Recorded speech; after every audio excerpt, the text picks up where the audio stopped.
Hi hello ಎಲ್ಲರಿಗೂ ನಮಸ್ಕಾರ.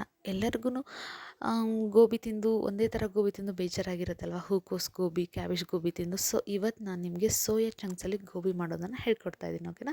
ಫಸ್ಟಿಗೆ ಇಲ್ಲಿ ಸೋಯಾ ಚಂಕ್ಸ್ನ ಸ್ವಲ್ಪ ಬಿಸಿ ನೀರಲ್ಲಿ ಒಂದು 10 ನಿಮಿಷ ನೆನೆಯೋಕೆ ಬಿಡ್ತಿದ್ದೀನಿ. ಅದಾದಮೇಲೆ ಎಲ್ಲ ನೀರನ್ನು ಚೆನ್ನಾಗಿ ಹಿಂಡಿಬಿಟ್ಟು ತೆಗೆದಿಟ್ಕೊಳ್ಳೋಣ. ಇದಕ್ಕೆ ಉಪ್ಪು, ಗರಂ ಮಸಾಲೆ, ಖಾರ ಪುಡಿ, ಹಾಗೆ ಸ್ವಲ್ಪ ಕಾರ್ನ್ಫ್ಲೋರು, ಹಾಗೆ ಸ್ವಲ್ಪ ಅಕ್ಕಿ ಹಿಟ್ಟು ಹಾಕಿ ಚೆನ್ನಾಗಿ ಮಿಕ್ಸ್ ಮಾಡಿ ಒಂದು 10 ನಿಮಿಷ ರೆಸ್ಟ್ ಮಾಡೋಣ. ಓಕೆನಾ. ಅದೆಲ್ಲ ಚೆನ್ನಾಗಿ ಹೀರ್ಕೊಳ್ಳುತ್ತೆ. ಇದಾದಮೇಲೆ ಈ ಸೈಡ್ಗೆ ಎಣ್ಣೆ ಕಾದಿರೋ ಎಣ್ಣೆಗೆ ಸೋಯಾ ಚಂಕ್ಸ್ನ ಹಾಕಿಬಿಟ್ಟು ಚೆನ್ನಾಗಿ ಫ್ರೈ ಮಾಡ್ಕೊಳ್ಳೋಣ. ಎಷ್ಟು ಫ್ರೈ ಮಾಡಬೇಕಪ್ಪ ಅಂತಂದರೆ ಮೇಲ್ಗಡೆ ಅದು ಕ್ರಿಸ್ಪಿನೆಸ್ ಗೊತ್ತಾಗುತ್ತೆ ನಿಮಗೆ ಗೋಲ್ಡನ್ ಕಲರ್ ಬಂದಾದಮೇಲೆ.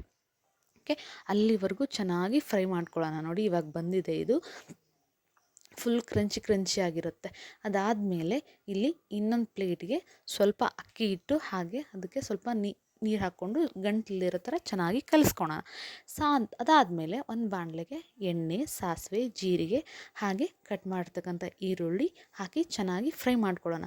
ಈ ಸೋಯಾ ಚಂಕ್ಸ್ ಏನಿದೆಯಲ್ಲ, ಯಾರೆಲ್ಲ ನಾನ್ ವೆಜ್ ತಿನ್ನಲ್ಲ ನೋಡಿ ಅವ್ರಿಗೆ ಇದು ಸೂಪರ್ ಫುಡ್ ಅಂತಲೇ ಹೇಳ್ಬೋದು. ಯಾಕಂತಂದರೆ ಚಿಕನಲ್ಲಿ ಎಷ್ಟು ಪೌಷ್ಟಿಕಾಂಶಗಳು ಇರ್ತವೆ ಅಂತ ಡಾಕ್ಟರ್ಸ್ ಹೇಳ್ತಾರಲ್ವ, ಅದಕ್ಕಿಂತ 2ರಷ್ಟು ಈ ಸೋಯಾ ಚಂಕ್ಸಲ್ಲಿ ಇರುತ್ತೆ.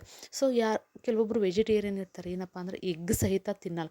ಸೊ ಅಂಥವ್ರಿಗೆ ಇದರಲ್ಲಿರೋ ಪೌಷ್ಟಿಕಾಂಶಗಳು ತುಂಬಾ ಉಪಯುಕ್ತ ಆಗುತ್ತೆ.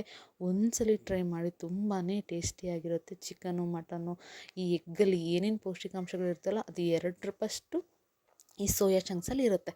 ಇವಾಗ ನೋಡಿ ಈರುಳ್ಳಿ ಹಾಕ್ಕೊಂಡು ಹಾಗೆ ಕರಿಬೇವು ಹಾಕ್ಕೊಂಡು ಚೆನ್ನಾಗಿ ಈರುಳ್ಳೆಲ್ಲ ಸ್ವಲ್ಪ ಕ್ರಂಚಿಯಾಗಿ ಬರಬೇಕು, ಆ ಥರ ಫ್ರೈ ಮಾಡ್ಕೋಬೇಕು. ಓಕೆನಾ. ನೋಡಿ ಗೋಲ್ಡನ್ ಫ್ರೈ ಬಂದಿದೆ ಇವಾಗ ಈರುಳ್ಳಿ. ಇದಾದಮೇಲೆ ಇದಕ್ಕೆ ನಾನು ರೆಡ್ ಚಿಲ್ಲಿ ಸಾಸ್ನ ಹಾಕೋತಾ ಇದ್ದೀನಿ. ಓಕೆನಾ. ನಿಮಗೆ ಖಾರಕ್ಕೆ ಎಷ್ಟು ಬೇಕು ನೋಡಿ ಅಷ್ಟು ರೆಡ್ ಚಿಲ್ಲಿ ಸಾಸ್ನ ಹಾಕೋಬೋದು. ಇದಾದಮೇಲೆ ನಾನು ಟೊಮೊಟೊ ಪ್ಯೂರಿನ ಹಾಕೋತಾ ಇದ್ದೀನಿ. ಇದೇನಪ್ಪ ಅಂತಂದರೆ ಸ್ವಲ್ಪ ನೀರೆಲ್ಲ ಹೋಗೋವರೆಗೂ ಚೆನ್ನಾಗಿ ಫ್ರೈ ಮಾಡ್ಕೊಳ್ಳೋಣ. ನೀರೆಲ್ಲ ಹೋಯಿತು ಅಂತಂದರೆ ನಾವೇನು ಕರೆದು ಇಟ್ಕೊಂಡಿರ್ತೀವಲ್ವ ಸೋಯಾ ಚಂಕ್ಸು, ಅದು ಸಾಫ್ಟ್ ಆಗೋಲ್ಲ, ಸ್ವಲ್ಪ ಕ್ರಂಚಿಯಾಗಿಯೇ ಇರುತ್ತೆ.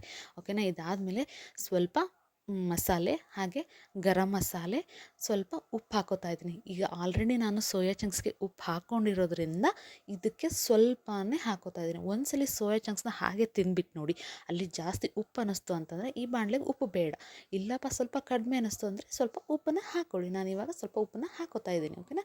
ಇದಾದಮೇಲೆ ನೋಡಿ ನೀರೆಲ್ಲ ಹೋಗಿದೆ. ಇದಾದಮೇಲೆ ಇದಕ್ಕೆ ನಾನು ಏನು ಅಕ್ಕಿ ಹಿಟ್ಟನ್ನು ಕಲಸಿಟ್ಕೊಂಡಿರ್ತೀನಲ್ವ ನೀರಲ್ಲಿ, ಅದನ್ನು ಹಾಕ್ತಾಯಿದ್ದೀನಿ. ಇದನ್ನು ಏನಕ್ಕಪ್ಪ ಅಂತಂದರೆ ಕ್ರೀಮಿ ಟೆಕ್ಸ್ಚರ್ ಬರುತ್ತೆ. ಓಕೆನಾ.